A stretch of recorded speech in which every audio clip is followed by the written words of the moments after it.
বলেই সে ধপধপ করে পা ফেলে চলে গেল। আর নিহা কিছু সময় থম মেরে দাঁড়িয়ে রইল। তারপর পরীক্ষার কথা খেয়ালে আসতে তাড়াতাড়ি গিয়ে সিটে বসে। পরীক্ষা শেষ করে তারিন নিহার থেকে সবটা শুনে দুজনে হাসতে হাসতে হেলে দুলে পড়ছে। তামজিৎ এখনো আসেনি, তাই নিহা আর তারিন রাস্তার পাশে দাঁড়িয়ে অপেক্ষা করছে আর দুজনে গল্প করছে। তারিনের শরীর আজ সকাল থেকেই বড্ড খারাপ লাগছে। শুধু আজ না, বেশ কয়েকদিন যাবৎ তারিনের মাথা যন্ত্রণায় বেড়েই যাচ্ছে। শরীরও বেশ দুর্বল লাগে ইদানিং। 1 মাস হলো পরীক্ষা চলছে। তারিন এতদিন এই শরীর খারাপটাকে এত পাত্তা দেয়নি, কাউকে বুঝতেও দেয়নি। তানহা কয়েকদিন হলো শ্বশুর বাড়ি গিয়েছে। পরীক্ষার পড়া, সংসার সামলানো সব তারিনের একা হাতে করতে হচ্ছে। তাই তারিন ভেবেছিল হয়তো এই জন্যই শরীর ক্লান্ত হয়ে গেছে, কিন্তু দিন দিন শরীর খারাপ বেড়েই চলেছে। তাই তারিন এবার দুশ্চিন্তার হচ্ছে। পরীক্ষা এখনো 2টা বাকি, তারপর প্র্যাকটিক্যালও বাকি আছে। সব মিলিয়ে তারিনের এবার নিজেকে অসহায় লাগছে। মনে মনে চিন্তা করলো একবার ডাক্তার দেখাতেই হবে। ভাবলো আজ তামজিৎকে সবটা বলবে। তারিনকে হঠাৎ চুপ করে যেতে দেখে নিহা হালকা ধাক্কা মেরে বলল, কিরে, তুই কোন জগতে হারিয়ে গেলি? তারিন হালকা হেসে বলল, কোথাও না, বল। নিহা তারিনের মুখের দিকে তাকিয়ে ছোট্ট করে জিজ্ঞাসা করলো, কিছু হয়েছে তোর? তারিন হাসলো, জবাব দিল, কি হবে? নিহা পুনরায় বলল, মুখটা শুকানো লাগছে, চোখগুলো কেমন লাগছে, শরীর খারাপ? না, রাত জেগে পড়েছিলাম তো, তাই ঘুম আসতেছে। নিহাও বিশ্বাস করে নিল। ওদের কথার মাঝেই তামজিৎ সেখানে এসে উপস্থিত হয়। এসে তারিনের গালে হাত রেখে আলতো স্বরে জিজ্ঞাসা করে, শরীর ঠিক আছে? তারিন হেসে ফেলল। এই মানুষটা চোখ দেখে মনের কথা বুঝে ফেলে সব সময়। তারিন বলল, একদম ঠিক আছি। আজব, চলুন এবার যাই। তারিন নিহাকে গাড়িতে তুলে দিয়ে ওরাও বসার উদ্দেশ্যে রওনা দিল। বাসায় আসতে আসতে 2টো বেজে গেছে। তারিন বাসায় এসে ফ্রেশ হয়ে আমজাদ সাহেবকে খাবার দিয়ে রুমে গিয়ে গোসল সেরে নিল। নামাজ পড়ে গিয়ে সবার জন্য খাবার টেবিলে সাজাতে সাজাতে তারিনের মনে হচ্ছে ওর চারিদিক ঘুরছে। কোনো রকমে চেয়ারে মাথা ধরে বসে পড়ল। 1 গ্লাস পানি ঢেলে ঠক ঠক করে গিলে ফেলল। নিজেকে নিয়ে দ্বিধা দ্বন্দ্বের মাঝে হুট করে তারিনের খেয়াল হলো ওর পিরিয়ডের ডেট আরও 4-5 দিন আগেই পেরিয়ে গেছে। এই নিয়ে 2 মাস যাবৎ পিরিয়ড হচ্ছে না। কথাটা মনে হতে তারিনের বুক কেঁপে উঠল। মস্তিষ্ক জানান দিল এক নতুন বার্তা। তারিনের মন বলছে তারিন জীবনে নতুন কেউ আসতে চলেছে। তারিনের দেহে আরেকটা দেহের সৃষ্টি হচ্ছে। ভাবতে ভাবতে নিজের অজান্তেই তারিনের হাত ওর পেটের উপর চলে যায়। অজানা এক ভালো লাগা শরীর ছুঁয়ে যায়। ঠোঁটের কোণে হাসি ফুটে উঠল। মনে মনে ভাবল, আমার ছোট্ট প্রাণ আসছে তবে। কিন্তু যখনই সংসার, পড়ালেখা, নিজের স্বপ্নের কথা মাথায় আসলো, তখনই তারিনের মুখের হাসি মিলিয়ে গেল। তামজিদের কথা স্মরণ হতেই ভয় শুরু হলো। তামজিদ এখন কিছুতেই এই খবরে খুশি হবে না। তামজিদ প্রতিবার নিজ দায়িত্বে তারিনকে পিল খাইয়েছে, কিন্তু গত 2 মাস যাবৎ তারিন একটাও পিলও খায়নি। ইনিয়ে বিনিয়ে তামজিদের থেকে নিয়ে সেগুলো ওয়াশরুমে ফেলে দিয়েছে। এসব তামজিদ জানতে পারলে তুলকালাম বাজাবে। তারিন বসে বসে ভাবনায় পড়ে গেল, কি করবে এখন, কার সাথে শেয়ার করবে এসব। তানহাও নেই, কি করবে ভেবে না পেয়ে নিহাকে সব বলার জন্য ধাতস্থ হলো। তামজিদ খাবার রুমে এসে তারিনকে এমন আনমনে হয়ে ভাবতে দেখে জিজ্ঞাসা করলো, কি ভাবছো এভাবে? পরীক্ষা ঠিকঠাক দিয়েছো? তারিন ধরফরিয়ে উঠল, হেসে জবাব দিল, হ্যাঁ হ্যাঁ। তামজিদের কেমন যেন তারিনের আচরণে সন্দেহ হচ্ছে। সন্দিহান স্বরে জিজ্ঞাসা করলো, তুমি কি ঠিক আছো? তারিন আগের ন্যায় মেকি হেসে বলল, হ্যাঁ ঠিক আছে, খাওয়া শুরু করুন। তামজিদ ভাত মাখতে মাখতে পুনরায় আগের ন্যায় জিজ্ঞাসা করলো, তুমি কি আমার থেকে কিছু লুকাচ্ছ? তারিন ভয়ে ভয়ে হাসলো, বলল, আরে না, কি লুকাবো, সব ঠিক আছে জনাব। অতঃপর একটু চুপ থেকে এই প্রসঙ্গ এড়িয়ে যেতেই উৎফুল্ল স্বরে বলে উঠল, মাস্টারমশাই, আমরা পরীক্ষা শেষ হলে সাজেক যাব, নিয়ে যাবেন প্লিজ? আমরা তো বিয়ের পর কোথাও ঘুরতে যাইনি। তারিনের বাচ্চামো স্বর শুনে তামজিৎ হাসলো, বলল, নিয়ে যাব। আগে পরীক্ষাগুলো শেষ করো, তারপর অল্প দিনের জন্য গিয়ে ঘুরে আসবো। কারণ আবার অ্যাডমিশনের জন্য কোচিং শুরু হয়ে যাবে তোমার। আমি ভালো একটা কোচিং সেন্টার খুঁজে রাখবো, পরীক্ষা শেষ হলেই ভর্তি করে দিব। এই অ্যাডমিশনের জার্নিটা অনেক কঠিন হবে, মনে রেখো কিন্তু। তাই আগের থেকেই মানসিকভাবে প্রস্তুতি নিয়ে রাখো। তারিন কথাগুলো শুনে আরো এক ধাপ ভয়ে মুচড়ে গেল। খাবার গলা দিয়ে নামছে না, গা গুলিয়ে আসছে বারবার। অদ্ভুত একটা বিদঘুটে গন্ধ ভেসে আসছে নাকে। কিন্তু তামজিৎ সামনে দেখে তারিন কোনো রকমে খাবারগুলো পানি দিয়ে দিয়ে গিলে গিলে শেষ করলো। রাতের সব কাজ শেষ করে তারিন বই নিয়ে পড়তে বসলো। তামজিৎ বিছানার ওপরে নিজের কাজ ব্যস্ত। কিন্তু আজকে তারিন কিছুতেই পড়ায় মন দিতে পারছে না। নিহাকে বিকেলে সবটা বলেছে। নিহা বলেছে কাল সকালে একটা প্রেগন্যান্সি কিট নিয়ে আসবে টেস্ট করার জন্য। সকাল কখন হবে সেই চিন্তায় ঘুম হবে না আজ। বেশ বুঝতে পারছে পরীক্ষা আবার 3 দিন পর। তাই তামজিৎ বলে উঠল, এখন আর পড়তে হবে না, এমনিতেই সকালে উঠে সব কাজ করেছো, রান্না করে সব গুছিয়ে রেখে আবার পরীক্ষা দিতে গিয়েছো, আবার এসে এত কাজ করলে এখন এসে শুয়ে পড়ো। কাল জাহেলা আপাকে ফোন করবে, দেখবে সে কবে আসবে, নয়তো তোমার উপর অনেক চাপ পড়ে যাচ্ছে।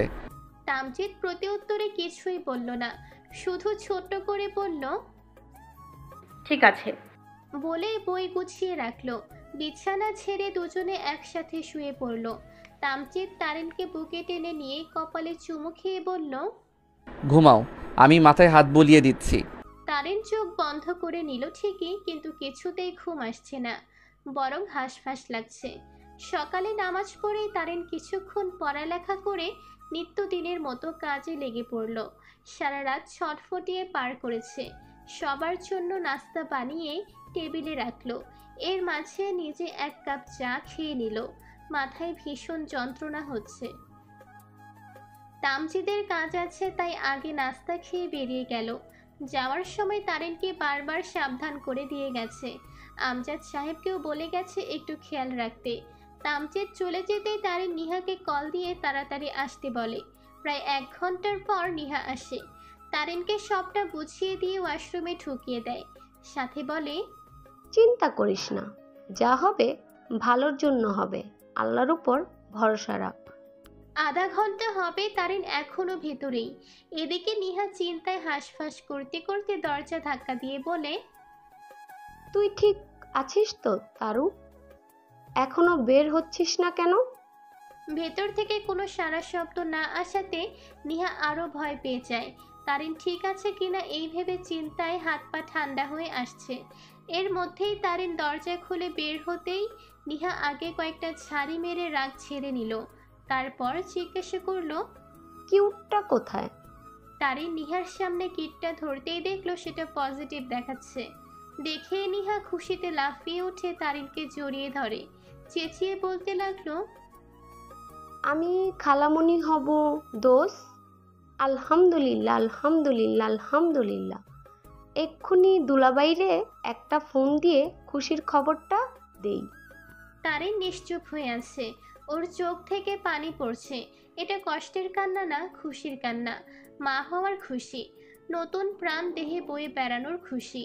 এই খুশির কাছে দুনিয়ার সব দুঃখ বেদনা ভয় কিছুই না। সব ভয় যেন এক নিমেষেই হাওয়া হয়ে গেল।